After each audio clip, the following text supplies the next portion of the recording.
Sasa hii mimi naweza nikasema kwa tafsiri inaweza kana tafsiri nyingi. Pengine inawezekana hii mimi nikasema hii ni namna ya kuhujumu pengine tafsiri ya Mheshimiwa Rais. Kama kwetu tunataka kulinda tafsiri ya Mheshimiwa Rais, tusimuingize kwenye vitu ambavyo vitasababisha aendelee kuonekana kama ni mtu ambaye haamini kwenye utawala bora, haamini kwenye haki za watu, haamini kwenye utawala wa sheria. Mimi siamini kama amefika, yaani tumefika level hiyo. Kwa mimi nadhani kuna watu ambao pengine wanatengeneza tu mazingira ya serikali kuonekana kila siku na changamoto ambazo ni kubwa zaidi. Au kuna matatizo ambayo kila siku ni ya kujitakia tu yanaendelea kutengenezwa. Kwa kama tushatoka huko, mimi sidhani kama ingekuwa ni busara tuweze kurudi huko. Lakini mimi nitoe rai kwamba tuna haja kila mmoja alipo aendelee kupaza sauti kwa ajili ya hili jambo.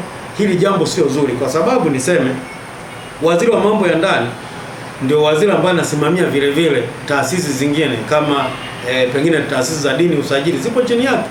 Sasa kama leo ameweza kutoa tamko kwa ajili ya kuzuia vyama vya siasa visifanye shughuli zake, akatoa tu maelezo ya jumla, tunaita blanket statement. Hivi kesho huyu haweza kaamka asubuhi akasema misikiti yote na makanisa yote yasifanye shughuli zao?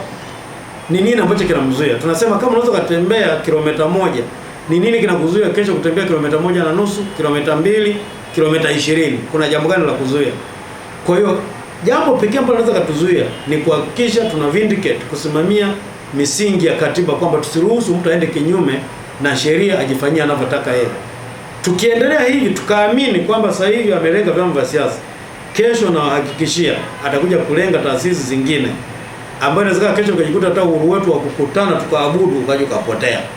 Tukajikuta kila mtu anaabudia nyumbani, ukiuliza atasema waziri ameona tu ameagiza kwa sababu na sababu za kiusalama ameziona. Au kaagiza tu taasisi fulani, pengine anaweza kaagiza hata SACCOS kwamba kwa sababu ya usalama haturuhusu watu angalau kuanzia 2 au 3 wakusanyike, hata kama ni SACCOS zimeenda kwa ajili au vikoba vyao. Anaweza kafika hiyo level, kwa sababu nani atamzuia kama tukiacha hiyo. Kwa mimi nafikiri njia iliyokuwa sahihi ni kuhakikisha tunamkumbusha mheshimiwa waziri na kumrudisha kwenye msingi na kumwambia haya hayakubaliki, sio sawa. Nchi hii ni lazima iendeshwe kufuata misingi ya katiba, misingi ya kidemokrasia na misingi ya utawala bora. Je, uhuru wa vyama vya siasa unalindwa vipi na katiba ya Tanzania? Sasa ulinzi wa haki za watu ni jambo ambalo ni pana. Lakini ulinzi wote wa haki kwanza unaanza kwa kutajwa kwamba kitu kishakuwepo, kimewekwa kwenye sheria. Haki ya kujumuika, haki ya mikutano, haki ya kutoa maoni ipo kwenye katiba, ipo kwenye vyama vya siasa, ipo kwenye sheria ya polisi na polisi wa wasaidizi, ipo kwenye PGO na ipo kwenye mikataba mbalimbali ya kimataifa ambayo Tanzania imesaini, ikiwepo ni mkataba wa haki za kiraia na za kisiasa wa mwaka 1966, lakini vile vile upo kwenye tamko la dunia la haki za binadamu ya mwaka 1948. Kwa kitendo cha kuwepo tu kwenye sheria, huo ni ulinzi namba moja. Lakini sasa tatizo kubwa ambalo linatukumba sisi, moja, ni utamaduni wa kuto kuheshimu katiba, utamaduni wa kuto kuheshimu sheria.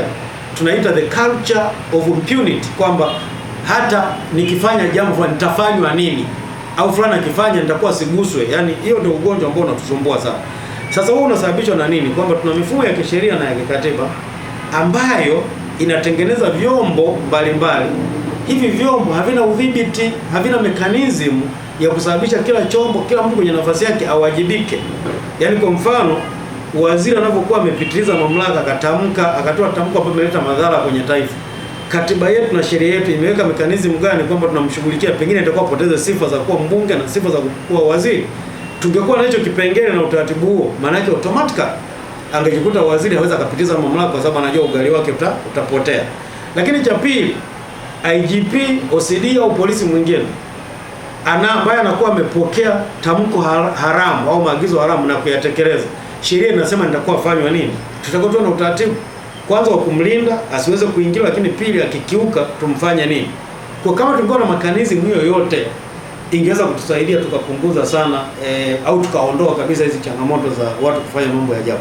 Na ndio maana nchi zingine unakuta hata watu wakiandamana, pengine wakati mwingine hata wameandamana wamekiuka hata taratibu, polisi hata namna ya kuadhibu, kwa sababu tayari sheria za wenzetu zipo serious. Unakuta hata namna ya kumdhibiti mtu hawezi kutumia nguvu iliyopitiliza sana. Kuna namna wamefunzwa kumpunguza tu nguvu na nini, hawezi kufika level ya kumuua, pengine kumvunja viungo vyake. hiyo huwa ni hatua ya mwisho sana. Lakini kwenye mazingira ya sisi ambao unakuta pengine mfumo wetu wa utengenezi, udhibiti na uwajibikaji, haya ndio matatizo. Kwa hiyo niseme tu kwamba kutajwa kwenye sheria na katiba na mikataba ya kimataifa peke yake, kama tuna namna ya kumwajibisha mtu ambaye anakiuka, hiyo peke yake ni kitu ambacho hakitoshi. Kwa ambacho nasema ni kwamba katiba yetu haina mfumo wa kujitetea au wa kujilinda yenyewe, na sheria zetu zina changamoto hiyo ya kuto kujilinda wala kujitetea, na ndio maana Rais wa awamu ya 5 aliposimama tukusema nimezuia vyombo vya siasa visifanye shughuli zao. Baada ya hapo hakuna chochote, maana likiuka katiba ya nchi, lakini hakuna hatua yoyote ambayo ilichukuliwa mpaka leo tunazungumza. Lakini tukikuwa na nchi ambayo inasema ukikiuka katiba pengine ipigwe kura kutokuwa na imani kwamba huyu kiongozi ambaye amefanya vile maana yake nitakuwa wajibiki. Lakini pia ukitaka kufanya hivyo inategemea, je, una bunge ambalo limepatikanaje? Una bunge huru? Kwa sababu pia hilo una bunge liweza kuwajibisha serikali kiwango hicho, maana yake hizi sheria zinategemeana. Kwa hiyo ukiwa na sheria na utaratibu wa uchaguzi ambao ni mzuri, utapata wabunge ambao wanatokana na matakwa ya watu, utapata viongozi wa nchi wakuu, rais ambao anatokana na matakwa ya watu. Kwa hiyo mwisho wa siku kura ya mwananchi itaheshimika. Kwa hiyo mtu akitaka kufanya jambo lote kinyume ataogopa wananchi. Lakini sasa hivi tumetengeneza mfumo ambao ni ombwe, ambao kiongozi hawaogopi wananchi, lakini wananchi wanaonekana ndio wanatakao muogope kiongozi. Kwa hiyo ndio maana kiongozi anaweza kufanya lolote na anajua anaweza kufanya lolote. Kwa nini? Kwa sababu tayari tulipofika mara tukaua nguvu ya kura ya mwananchi na heshima na nafasi ya mwananchi. Kwa hiyo ibara ya 8 ya katiba ambayo inasema mamlaka inatoka kwa wananchi, sasa hivi imebakia maneno tu ya kwenye karatasi, lakini imeshapoteza mantiki kwa sababu katiba yetu haina namna ya kuweza kujilinda. Je, ni mapendekezo gani ya kisheria au kisera yanaweza kusaidia kuimarisha demokrasia na kupunguza migogoro ya kisiasa nchini Tanzania? Na mimi kwanza ninacherea hata kuita ni migogoro ya kisiasa. Mimi nasema tatizo tuliokuwa nao ni ombwe la uongozi, ni ombwe la ukiukwaji wa katiba na sheria za nchi. Kwa namna pekee ambayo tunaweza kufanya ni kutengeneza katiba ambayo inaweza kujibu haya maswali yote ya msingi. Katiba ambayo ni ya wananchi, katiba ambayo ni imara, katiba ambayo itatengeneza vyombo ambavyo vinadhibitiwa na wananchi, sio kwamba vinadhibitiwa labda na rais au na mamlaka za uteuzi. Ionekane kabisa tuna vyombo ambavyo kila chombo kikaa pale kinaona kimetokana na wananchi, kiweze kuwaheshimu wananchi. Bunge ambalo linatokana na wananchi, ambalo linawasikiliza wananchi. Ni tofauti na sasa hivi utaona hata mbunge akisimama, sijaona mbunge yote akiwapongeza wananchi ambao labda wamemchagua. Kila mtu anaenda pale anatumia muda mwingi kupongeza Rais wa Jamhuri ya Muungano wa Tanzania. Sasa unajaribu kujiuliza kwa nini muda mwingi tutakao tukae kwa ajili ya kumpongeza rais badala ya kupongeza wananchi? Na imefika mara hata mwingine akimkosoa rais, kuna mtu anasema sitakubali mtu anayemkosoa rais, nitaenda kupingana naye. Sasa unajaribu kujiuliza, rais ni mtumishi wa wananchi. Na mimi naamini rais angependa, kwa sababu anapokosolewa, kukosolewa maana yake ni kioo. Pengine kuna mambo, rais ni mwanadamu. Kwa hiyo nadhani kuna vitu wa kuviona, lakini watu wakiongea nasema okay, kumbe kuna mtazamo huu, ngoja nijaribu kuangalia. Kwa hiyo kunyima nafasi ya ukosoaji maana yake ni kumnyima mheshimiwa rais nafasi ya kujifunza zaidi na kuona kuna mambo ambayo itakuwa kuboresha zaidi.